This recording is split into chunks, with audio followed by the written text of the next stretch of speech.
You, come here. You want to know the secrets of making a great player character?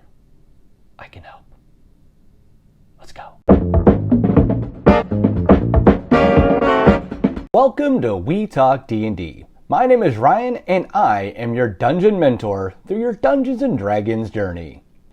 So you want to make or help one of your players make a great player character. Before we get into the tips, what is a level 1 character like anyway?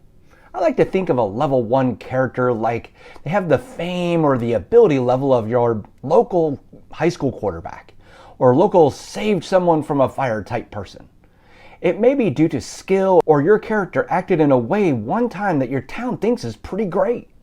You haven't slayed any dragons, nor have you defeated any conquering armies, so just keep that in mind. So the DM has told you what the setting will be and some general outline of pieces of information about the world in the game you're going to play.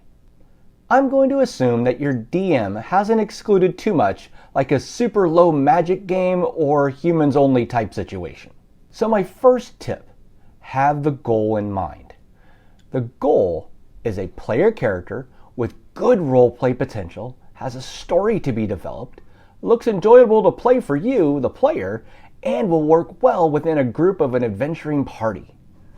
That story to be developed could come from a backstory, a flaw to overcome, a guiding principle that can be shaped over time, etc. If your character has depth to them, you make it really easy for the DM to create a story arc for you. Trust me, that's a good thing. Keep in mind, this is a game where a group of people who may or may not know each other are going to go on an epic adventure together. So stay away from those lone wolf concepts. Tip number 2, getting that inspiration. The first thing I'd like to ask my players is if they've had any inspirations that have hit them. Perhaps a play off of a character in a movie or a book or a TV show to start.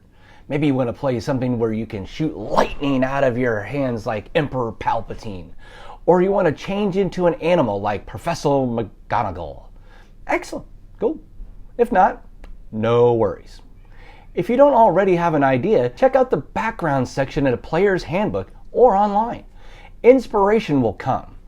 A few examples here. You are the studious apprentice of an up-and-coming wizard. Perhaps you've been the spy for your family in nearby towns. Or you were once a hermit who left town after a group of bugbears slaughtered your family.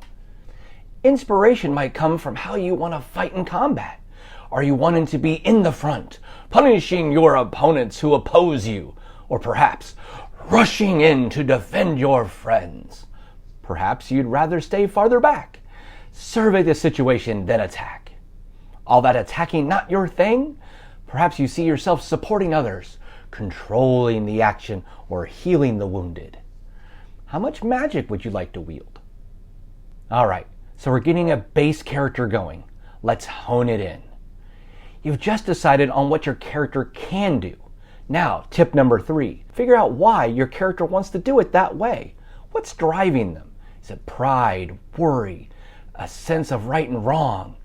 Understanding your character's why for combat and how they act socially is important. This will guide you on acting out your character at the table, in and out of combat. Secret time. This is where I tell you that D&D alignment isn't a thing, because we just did it, but better. Okay, now you know what they can do and why they're going to do it. We've got the makings of a great character, but it might not be interesting yet. And like in life, interesting is good. So, tip number 4. What can't your player do? Ryan, you just said we're going to go on an epic quest and I drew inspiration from some over-the-top type hero. Now you want me to back that off? Yes. Yes, I do. You need to see your character grow in some way along this journey. Character development matters. Also, assuming you start off at level 1, your character is going to have a lot of weaknesses. We need a flaw or two, perhaps an awkward quirk, etc. We're looking for an interesting flaw here, not some horrid thing. There are flaws in the player's handbook and online to check out. I have a whole video coming up on how to choose an interesting flaw or quirk. Now subscribe so you don't miss it. But as an example, you want to be a big, tough, upfront defender of the weak. You carry a mighty sword and a shield handed down to you by your father on his deathbed. But you have a ridiculously small bladder, which makes long combat a problem. See? It's interesting. So you know what you can do now, what you'd like to do later, and know what's driving you forward and what might be holding back your progress. So on to tip number 5. Time to pick your class and your race. You've got a lot to work with now, and you can really dive into the game mechanics. Work with your DM if something doesn't really seem perfect. They will help you by either making some suggestions or homebrewing a change or two. They will be thrilled that you have done all the work that you just did above. Now you're going to be tempted to look at how you can pick this one thing, mix that with another to minimize a weakness and become the greatest X thing you can think of. This is called min-maxing. A lot of players really enjoy squeezing the most out of their characters, and generally this is aimed at combat. If you enjoy that, keep doing it, because I'm not going to tell you how to have your fun.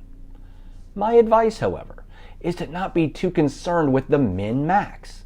I'm not saying that you shouldn't pay attention and look at your options to become more powerful, just don't worry about it too much.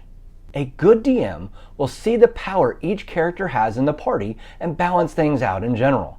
Perhaps a boon here or a magic item or two there will fix the problem.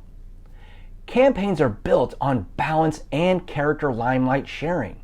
One PC can't be the answer to every problem, or only one person will have fun. So now you've got a great starting character to play in your next D&D campaign. I think you'll really enjoy playing this character, having put all the work into them. As long as you don't die in session 1. That's our episode this week. If you enjoyed today's content, be sure to give us a like and subscribe if you haven't already. See you next time on We Talk D&D. And as always, DMs, good luck out there.